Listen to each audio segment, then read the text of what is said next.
Welcome back, Mr. Goodberry. The First Star Logistics studio is fully equipped and ready to record.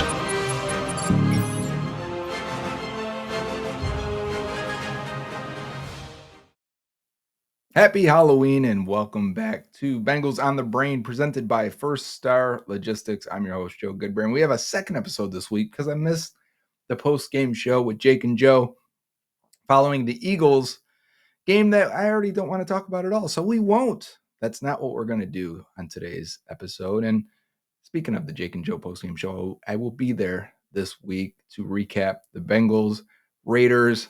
We expect to win. We expect the Bengals to get close to being back on track, whatever that even means anymore. But to get to 4-5 would be a big help in outlooking the rest of the year, and we expect them to. On that show, though, we got some good prizes courtesy of First Star Logistics. So make sure you tune in and get this custom Bengals bourbon set. That thing looks awesome. I would definitely use that myself.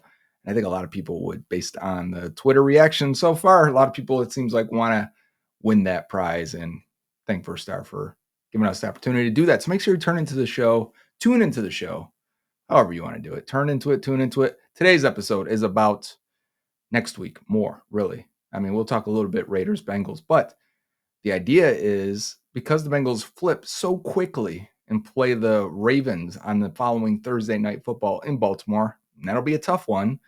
You got to expect that'll be a tough one. You kind of have to make a decision very quickly if you're the Bengals, if you are buyers or sellers at the trade deadline, which also happens the following week, a week from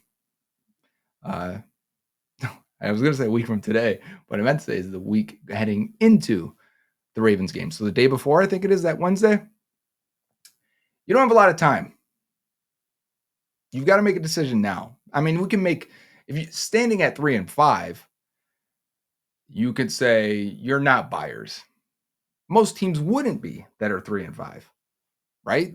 Pull up all the 3-5 teams. Not that there's any other 3-5 team. That's only the Bengals based on other teams having bye weeks, but other 3-win teams, none of them should be buyers, right? But in the AFC this year, it's a little bit different. The Bengals still play the Broncos. They still play the Chargers. They still play the Steelers twice. Their destiny is still in their hands. It's going to be a fight. They're going to have to go on a run. They're going to have to eventually beat a good team, something they haven't done all year. But that's the task. We have been in frustrating points sitting at 4-4 plenty of times in the Zach Taylor era. And then the Bengals go and run 10 off in a row to finish 2022. Could they do that? It doesn't feel like the roster is good. It doesn't feel like they're as gelled and they're fighting for each other the way the 2021 and 22 teams did. It doesn't feel like they're scheming things up as good as they did in 2021 and 2022. But that could change. I've made the case that I don't think the talent on the team is as good as we thought heading into the year.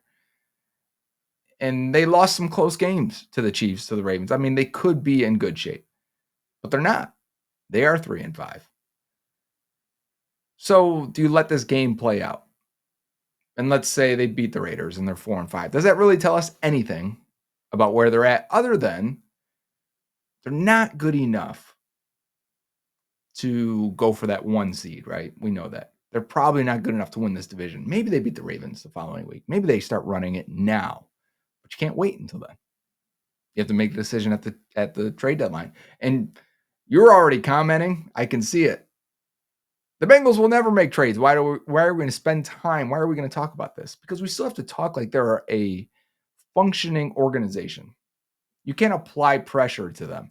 You can't demand more of them. You can't ask more of them if you're not asking for things that competitive franchises and competitive teams would be doing. The Ravens, the Bills, the Chiefs, the Seahawks. Yeah, the Seahawks. The Seahawks are competing for the NFC West and probably could get to the Super Bowl. I don't think that's crazy if the Seahawks ended up the best team out of NFC. I don't think that would be wild. It'd be unexpected, but that happens. Those teams have already made trades. I tweeted this out. It's not always just about acquiring a player.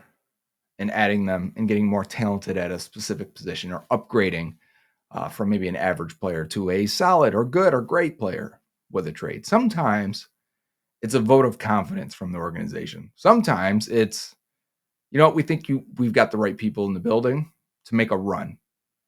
And here's some juice. Here's some added ability. Here's someone we think can take you over the top. Not making those moves, not extending players. I talked about this. We've talked about the impact of them not extending their players, and T. Higgins holding out, and Trey Hendrickson demanding a trade, T demanding a trade as well. Clearly, Jamar Chase frustrated. We see the impact, and I've surmised that has taken a toll on this team. Much softer team than they've been in previous years. I think the Joe Mixon trade has an effect. So when not signing DJ Reed or not signing Jesse Bates, the moves they haven't made, as well as not extending their players, has had an impact on that locker room. Well, one thing you can do is make a trade and say, you know what? We do want to win now. It's not all just thinking about 3-5 years in advance, where we're going to need that cap space because we have so many guys to sign. I hate that talk. Go win now. I didn't mean to get motivational. I almost veered right into that. But if they were buyers, would anybody be mad? If they gave up a 5th or 6th round pick for Azeez Ojulari, the DN from the Giants, would you be mad? I don't think anyone would be. If they flipped the 6th for Calais Campbell to come in and give them some interior pass rush, would you be mad? No. What are they doing with those 5th and 6th round picks anyways? Not much. If anything, you just had 10 rookies and some undrafted guys make the roster this year. That should have been our first sign that maybe the talent's not great this coming season. But you don't need that every year. You can't have 10 guys make the roster every year. 10 plus. So decide now. You expect to be 4-5 after this game. Decide now and start making moves now. Don't wait. Those teams didn't wait. Don't wait until the trade deadline so you can save whatever you're saving. Give up that little bit extra to go get the player, whoever it may be. And it seems like when you're reading, you go around the internet and, you know, these guys could be traded at the deadline. Not many of them really fit, right? There's no upgrade at left guard. There's no number 1 tight end that would be a clear upgrade over Mike Gesicki or Eric Hall. There isn't a standout corner or safety that you can go get. And maybe they're there. Maybe we don't know. We don't always know who's on the block. Teams start floating these things. Like the Giants, you've heard it floated that they would trade Ojulari. And we're talking about a 24-year-old player that could fit.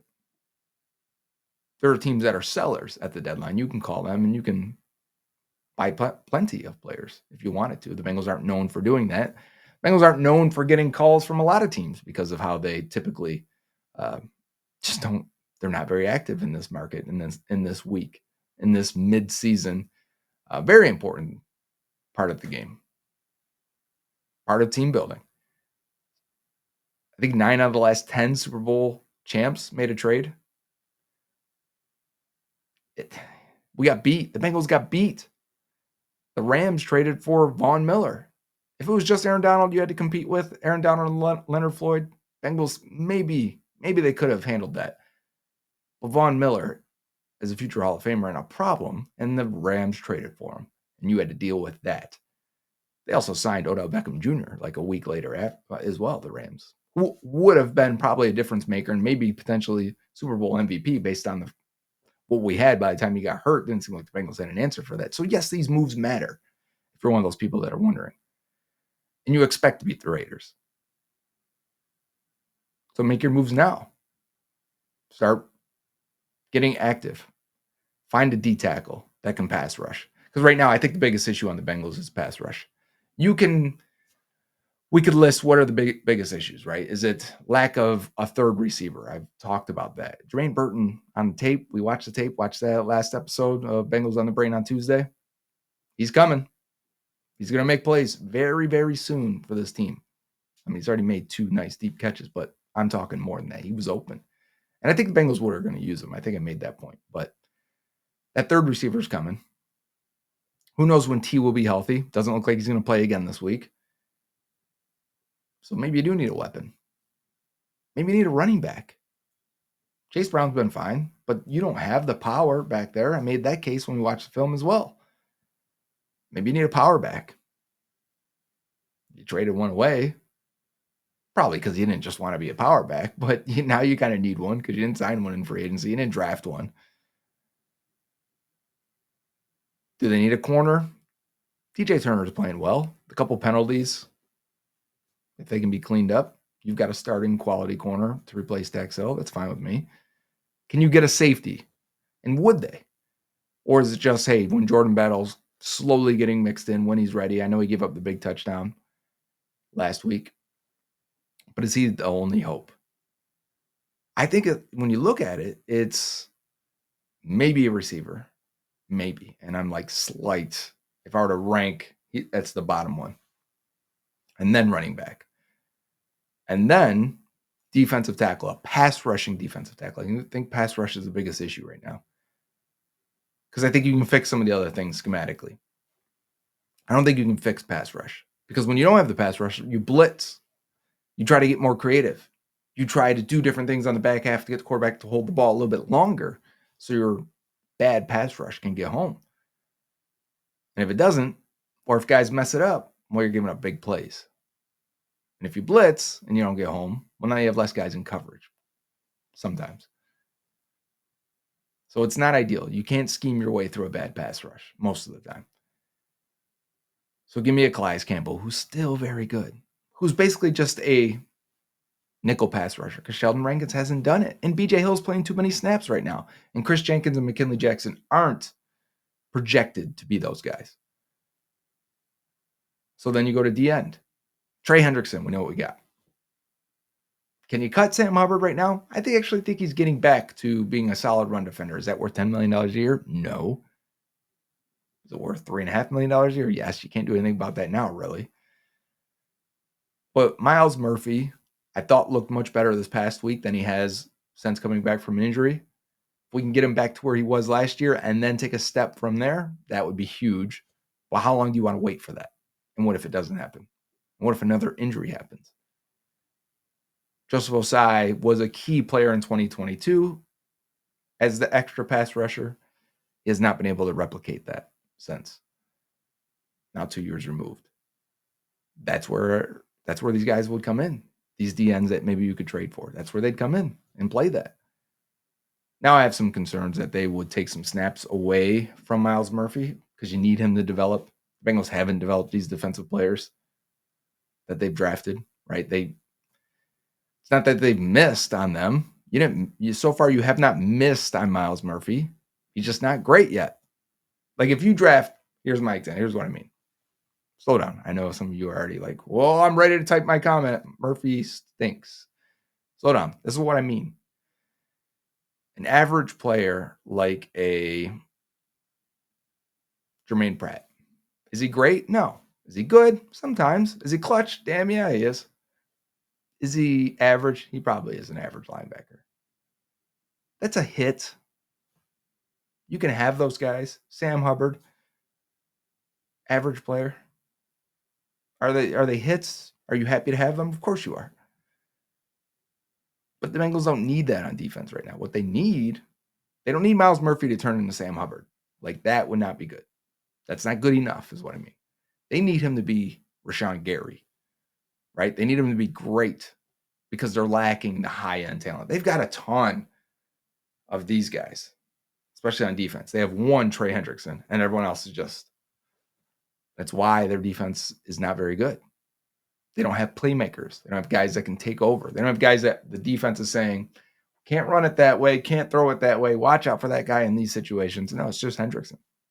Everyone else they feel like they can block or get open on or confuse or outrun. And I'm not saying you're going to get that guy in a trade. That's the issue. If you trade for a DN, I still need Murphy to play a ton because we need to make him great. And end up great sitting on the bench. So lessen the snaps for Sam Hubbard, way down. or kick him inside. Let Sam Hubbard be that D tackle. That's why I like Calais Campbell in a trade, because he is that inside guy that just pass rushes. And I don't need 20 snaps a game out of him. But say you lose. So we're going to flip the page here now. Say you lose to the Raiders. Now what? Not good.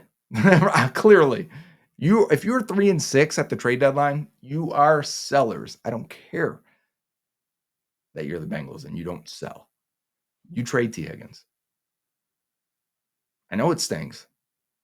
You have to, though. He's not going to be resigned, and you're not going to tag him again at this rate. At this rate of playing 50% or less snaps for the rest of the year, we know how good he is. I know. But you can't tag him again and let that go up to $27 million a year. How do you extend a guy with an injury history like that? You got to let him test the market. And because maybe his injury history is what it is, he comes back and he gets $20 million a year from the Bengals. Maybe you find common ground because of that. But at this rate, I do not expect T. Higgins to be here long term, because I think another team would pay him and say, you know what, we'll deal with the injury history and risk. We got some different treatment stuff that we'll try with him. So you trade him, and you get what you can for him now. You're 3-6. Let Jermaine Burton play and develop. Get him ready for 2025. Right? Even if it's a rest of the year, we'll give you a second or a third that can turn into a second. I'm in. Yeah, let's do it. And then that starts going to other guys. Can I get a fifth from Mike Hilton? Someone need a starting slot corner, because he's also last year of his deal. Then you have to reach out to BJ Hill. What's an extension look like for you? Is it $12, $13 million a year? Can I get you on a 2-year deal because he's 29? You got to think from a Bengals perspective. And if he's like, I'm thinking 15 and I want a 3-year deal, trade him. I mean, because you're not going to be able to sign him. If the Bengals don't think they can sign him, that's why you reach out to these guys and figure out, all right, so what are you thinking? If it's way overboard, then you trade him. Can you get a 4th-round pick for BJ Hill right now? I think you can. And that stinks. I know. I would consider, even if Falcons came and said, we'll give you a 1st-round pick. I don't even know if the Falcons have a first. Did they trade up for Penix? Say the Falcons came and offered you a 1st-round pick for Trey Hendrickson. Would you consider it? He held out. He demanded a trade. You can get a 1st-rounder. He's the best player on the defense. He's the top 3 player on the team. That one's tough to swallow. But I'd consider it. I'd listen, because I'd be a seller if we were 3-6. And this team needs the picks because they need to reload and need to revamp. If you're 3-6, I mean, what are you going to end up? 6-11 on the year? 7-10? You're going to pick top 12? I think the Bengals have a 40% chance to have a top 10 pick. I've seen also a 40% chance still to make the playoffs. So are we talking top 10 pick or playoffs? Maybe. And this game may decide it. You lose to the Raiders, you're probably picking top 10. You win doesn't mean you're in playoffs, but you're still fighting. How things could change with that trade deadline if you win or lose this game against Las Vegas. Does somebody want Geno Stone?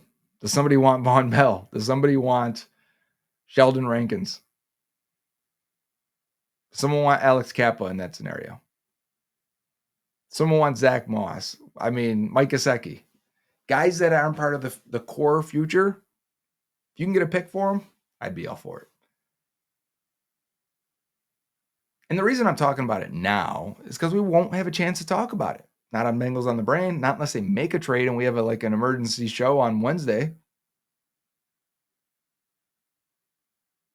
Because we're going to have the game Sunday. We'll have the post-game show, which we'll talk about if they win or lose. And then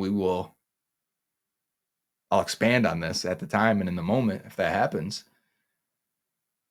But Tuesday's episode will be a film review on the Raiders game, whatever the storyline is, whatever is interesting. And maybe it is trade, right?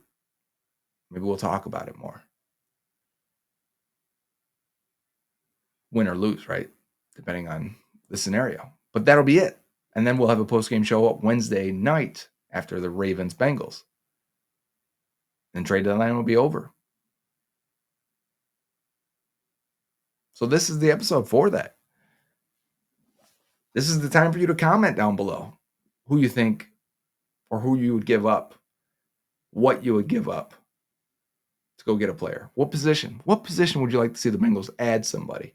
Am I way off base when I think running back, tight end, wide receiver? Like, why not, right? Give me another weapon.